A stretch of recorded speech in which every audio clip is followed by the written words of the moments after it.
Welcome to my channel. ఈరోజు పుదీనా rice ఎట్లా చేయాలో హాయ్ ఫ్రెండ్స్, ఇక్కడ పుదీనా రైస్ కోసం కావాల్సిన పదార్థాలు ఇక్కడ ఉన్నాయి చూసుకోండి. తర్వాత అన్నం కూడా వండి చల్లార్చుకున్నాను.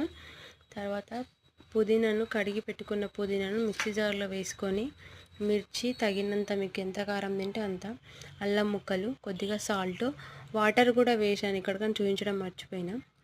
తర్వాత మిక్సీ పట్టుకొని పక్కకు పెట్టుకోవాలి. తర్వాత కొద్దిగా ఆయిల్లో పోపు దినుసులు, పల్లీలు, కాజు అంటే ఆప్షనల్. తర్వాత ఉల్లిపాయ వేసుకోవాలి. ఉల్లిపాయ కొంచెం వేగిన తర్వాత ఎండుమిర్చి, కరివేపాకు, అలాగే కొద్దిగా పసుపు వేసుకొని వేయించుకోవాలి. తర్వాత మనం పుదీనా పేస్ట్ని వేయించుకొని పచ్చివాసన పోయేంత వరకు వేయించుకోవాలి. కొంతమంది మసాలా దినుసులు కూడా వేసుకోవచ్చు, కాకపోతే ఎండాకాలం కాబట్టి వేడి చేసుకొని వేయలేను. లాస్ట్లో కొత్తిమీర వేసుకొని కలుపుకోవడం, అంతే ఫ్రెండ్స్.